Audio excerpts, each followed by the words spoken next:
Assalamualaikum warahmatullahi wabarakatuh, teman-teman mahasiswa kelas Bu Astri Analisis Data Kuantitatif. Alhamdulillah ya, kita bertemu kembali di pertemuan kedua gitu ya, kuliah analisis data kuantitatif. Yang pertemuan minggu lalu kita sudah membahas apa saja yang akan kita pelajari dalam mata kuliah analisis data kuantitatif semester 5 ini gitu ya. Harapannya teman-teman meskipun kita masih di suasana bersedih pandemi belum bisa kuliah secara luring, harapannya semangat teman-teman untuk belajar memahami tentang analisis data kuantitatif tetap ada gitu ya. Kalau nanti Bu Astri akan menyajikan banyak video tutorial yang itu bisa mempermudah teman-teman dalam belajar. Oke, pada pertemuan kali ini Bu Astri masih akan membahas sebelum kita nanti praktek ke praktek untuk analisis data dengan SPSS, bagaimana cara install dan cara penggunaan SPSS di pertemuan ketiga nanti. Bu Astri akan men-share gitu ya ilmu mengenai konsep dari analisis data kuantitatif.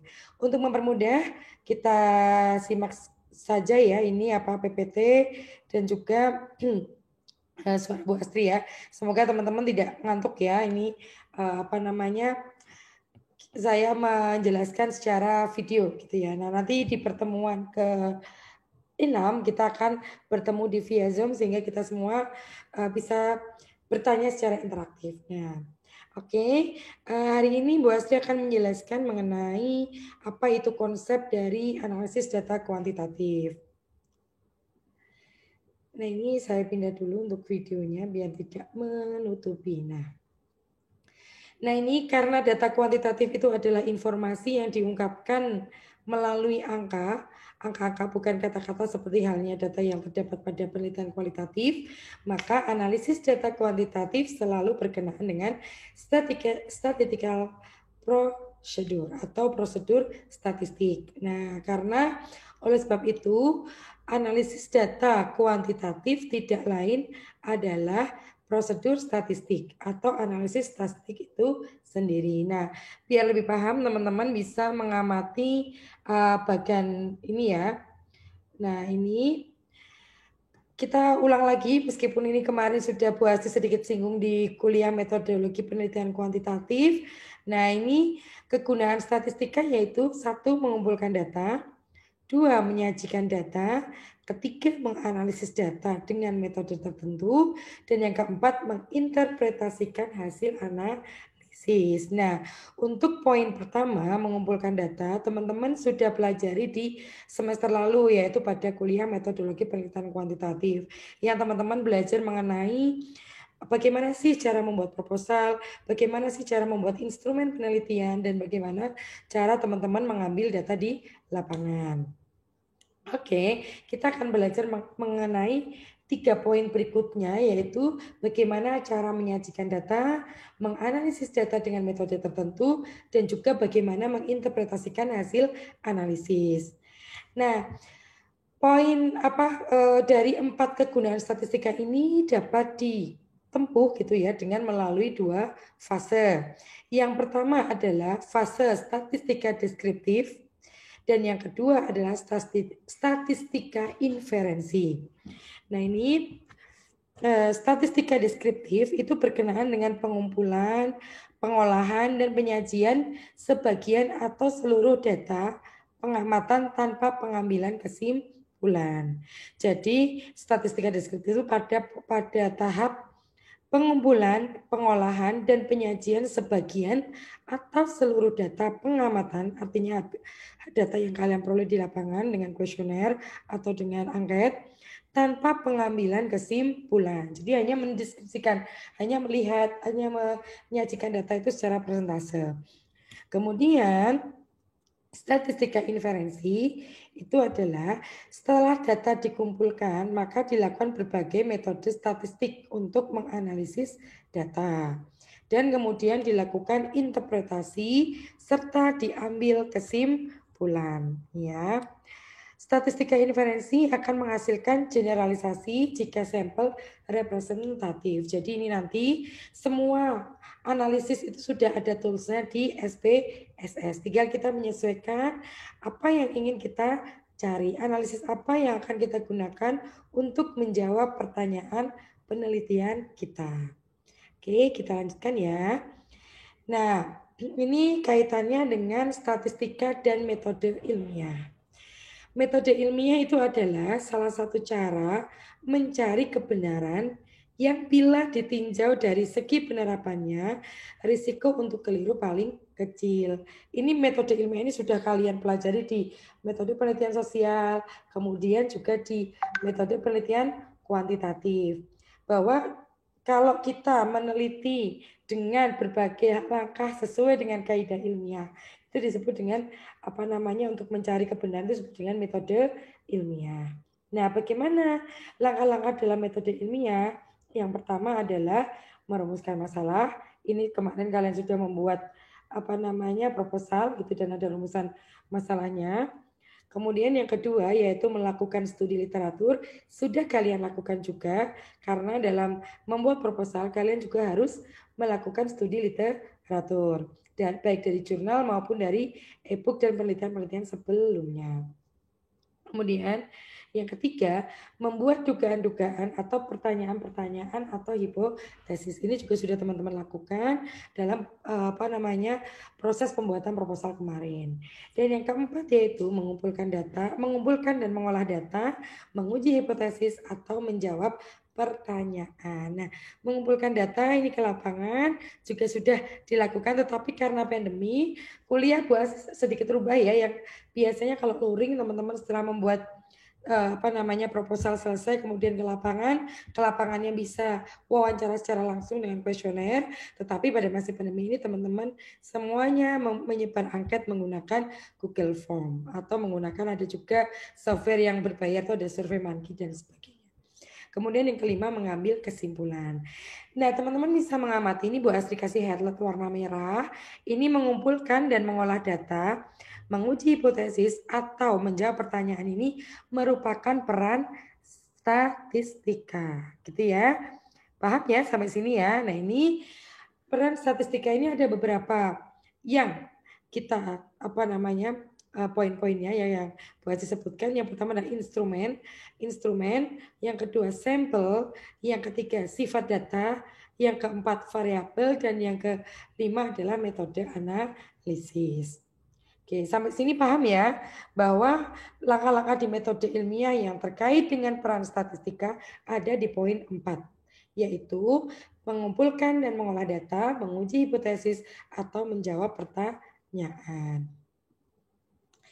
Ya, kita ulang lagi sedikit ya. Ini memang kuliah hari ini kita refreshment, meskipun ini sudah dibahas di kuliah kita yang telah lalu di semester genap itu ya. Nah, ini jenis data itu ada dua, yaitu kualitatif dan kuantitatif. Nah, data kualitatif itu data yang dinyatakan hubungan dengan angka. Atau misalnya nih ya, jenis pekerjaan, status pernikahan, tingkat kepuasan kerja. Ini adalah data kualitatif. Yang disebut di sini ada data nominal dan juga ordinal. Makanya teman-teman kemarin kalau jenis pekerjaan, kemudian status menikah, itu jenis data dalam kuantitatifnya adalah jenis nominal dan ordinal. Kemudian data kuantitatif itu ada data yang dinyatakan dalam bentuk angka. Misalnya lama bekerja, jumlah gaji, usia, hasil ulangan. Nah, ini kalau dalam bentuk datanya disebut interval dan juga rasio. Seperti itu ya. Gampang ya yang ini ya. Kita lanjutkan. Nah, ini data nominal. Nah, ini kita kita bahas satu persatu mengenai nominal, ordinal, interval dan rasio. Meskipun kemarin sudah, maka yang pada poin ini kita cepat saja ya. Data nominal adalah data berskala nominal, adalah data yang diperoleh dengan cara kategorisasi atau klasifikasi. Cirinya ya, posisi data setara, tidak bisa dilakukan operasi matematika, ditambah, dikurangi, dikali, dan dibagi. Contohnya adalah jenis kelamin, jenis pekerjaan ini kan tidak bisa dikali, tidak bisa ditambah. Artinya setara antara laki-laki dan perempuan itu setara. Itu disebut sebagai data nominal, gitu ya. Kemudian yang kedua, data ordinal adalah data berskala ordinal, itu adalah data yang diperoleh dengan cara kategorisasi atau klasifikasi. Tetapi di antara data tersebut terdapat hubungan. Misalnya ini cirinya posisi data tidak setara. Kemudian yang kedua, tidak bisa dilakukan operasi matematika, ini sama juga ya, seperti tambah, dikurangi, perkalian atau pembagian. Contohnya kepuasan kerja dan juga motivasi kerja. Ini untuk yang data ordinal. Kita lanjut lagi ke selanjutnya yaitu data interval.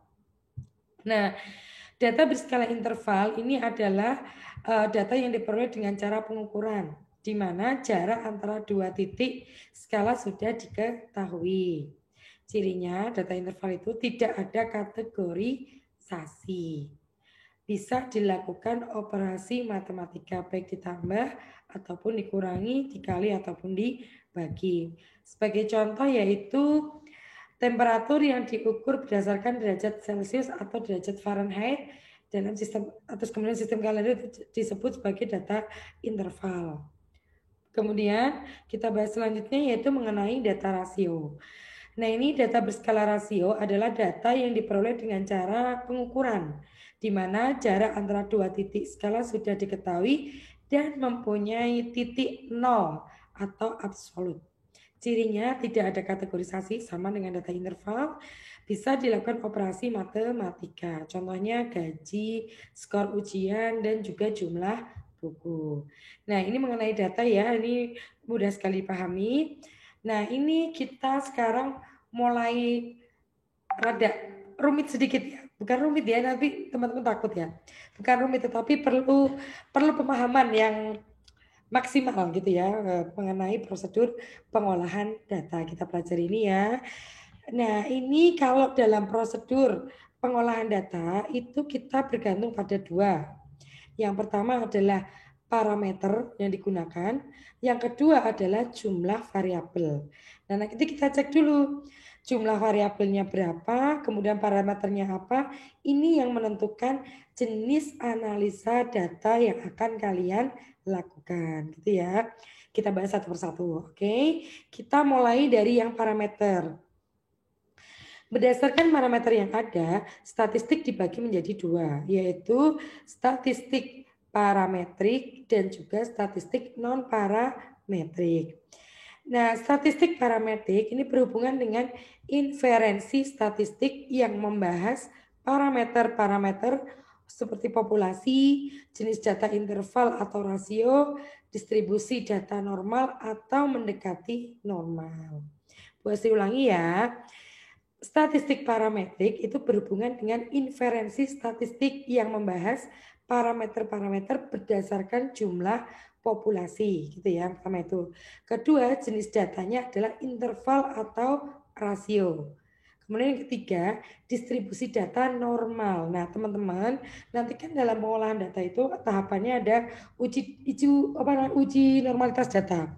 Kalau data kalian itu terdistribusi secara normal, kemudian kesesuaian pengambilan sampel itu dengan parameter populasi, maka kalian menggunakan statistik parametrik dalam pengolahan datanya. Gitu ya.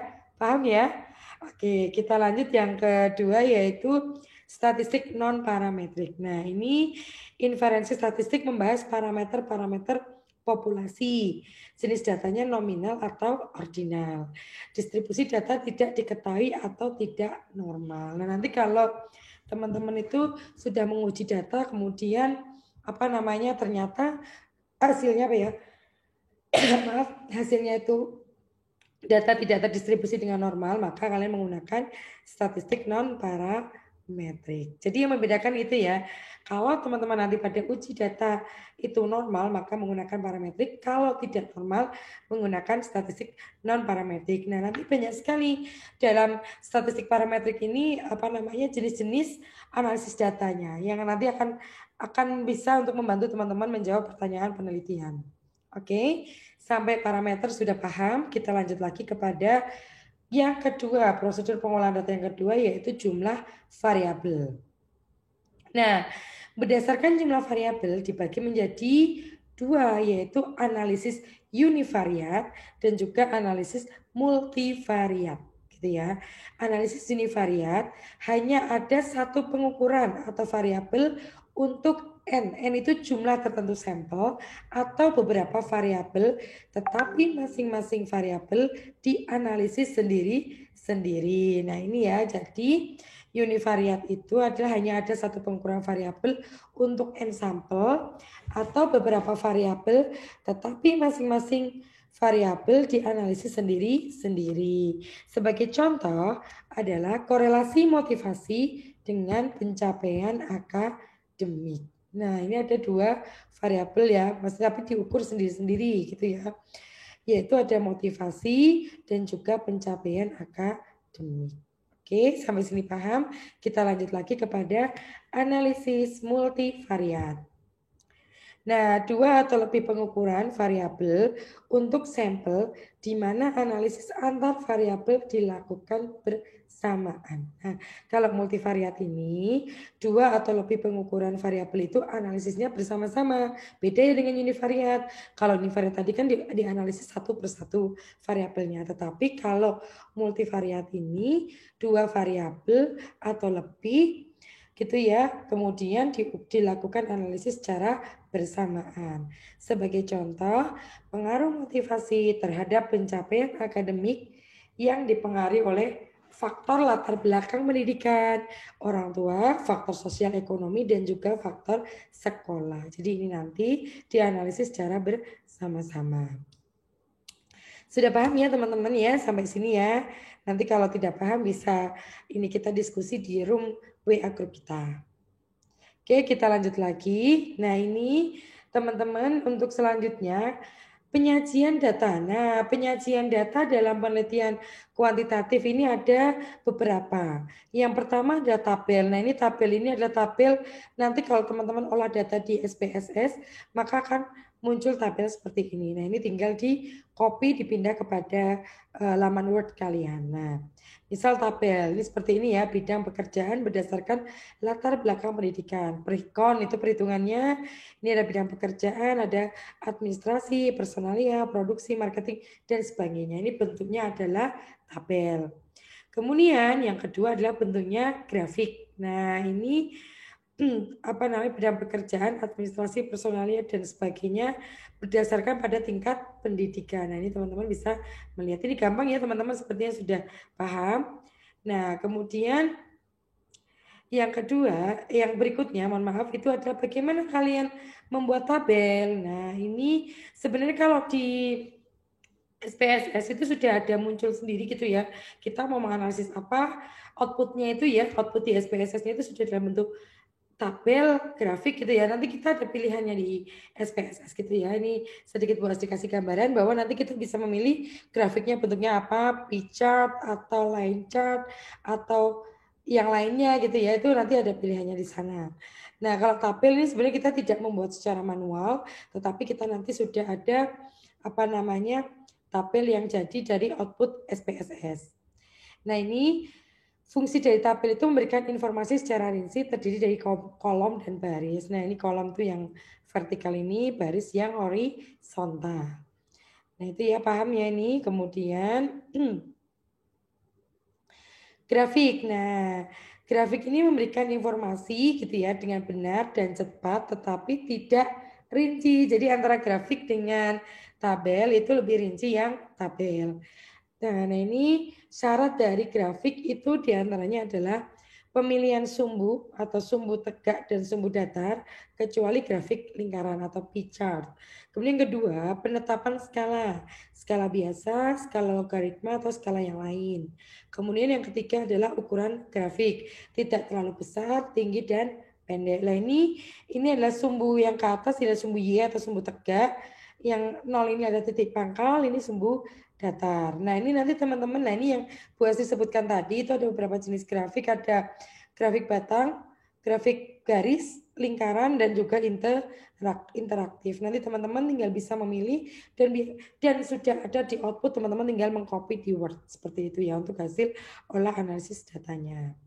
Kita lanjut lagi, nah ini gambarannya tadi ya, bar itu yang seperti ini, kemudian yang P chart seperti ini, line chart seperti ini, dan juga interaktif seperti ini. Teman-teman biar bisa ada gambarannya. Oke, kita lanjut lagi ya.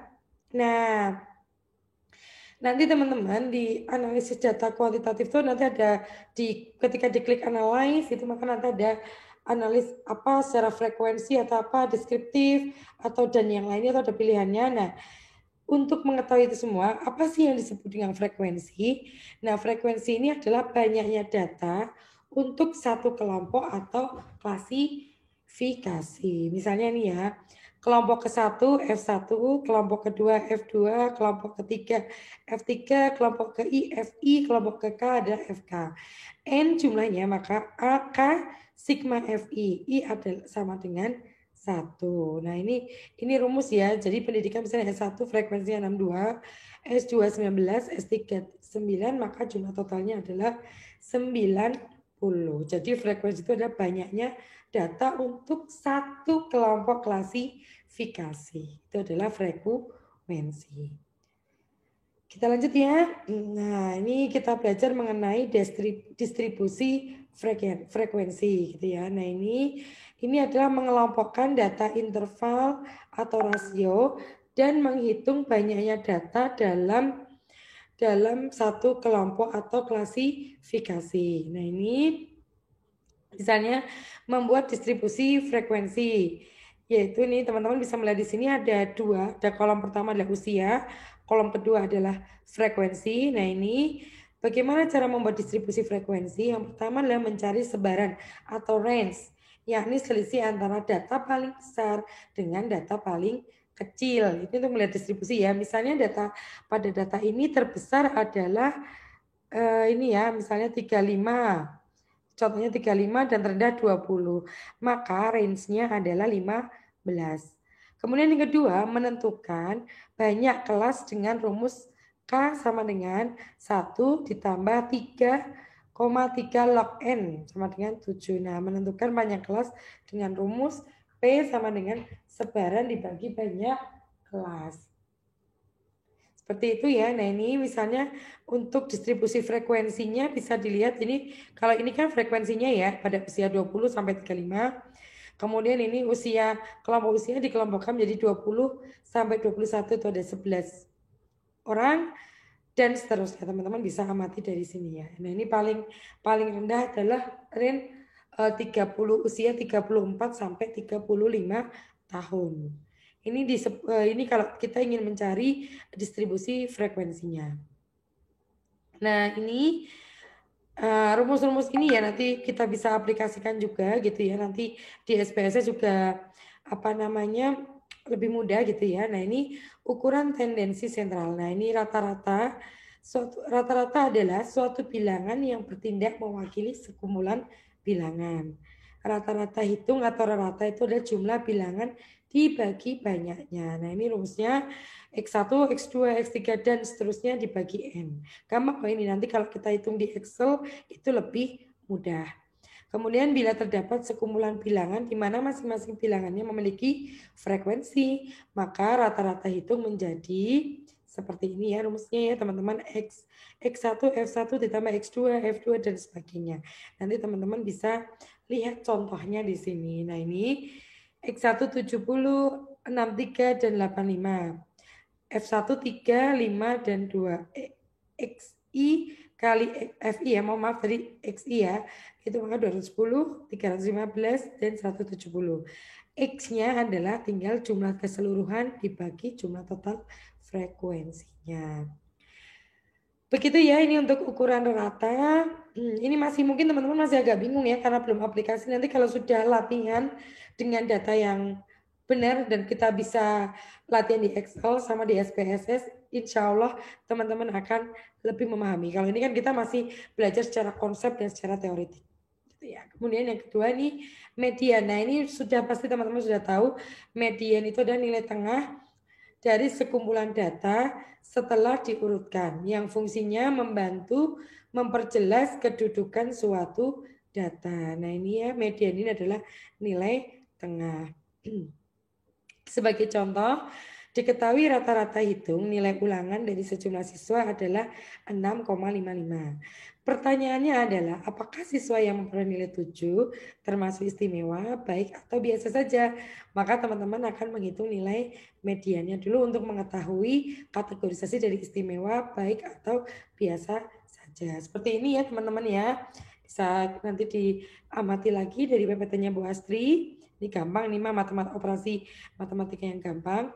Nah, ini modus. Nah, modus itu adalah bilangan yang paling banyak muncul dari sekumpulan bilangan yang fungsinya untuk melihat kecenderungan dari sekumpulan bilangan tersebut. Sebagai contoh, nilai ulangan 10 nilai ulangan dari di kelas ya, ini ada nilai yang mendapatkan 10 ada 2, 81, 72, 61, 5 ada 4 orang dan 4 ada 1 orang. Maka yang nilai yang sering muncul adalah nilai 5 karena nilai 5 adalah nilai yang sering muncul. Nah, ini nanti sebenarnya di SPSS dan di Excel juga kita bisa langsung aplikasi untuk mengetahui nilai modus, terus kemudian ratanya, mediannya, itu nanti diklik dalam apa namanya kayak dialog tabnya di SPSS itu kita bisa milih data apa saja yang akan kita tampilkan di output pengolahan data kita. Nah, termasuk modus ini nanti bisa kita hitung secara tidak manual ya, tetapi secara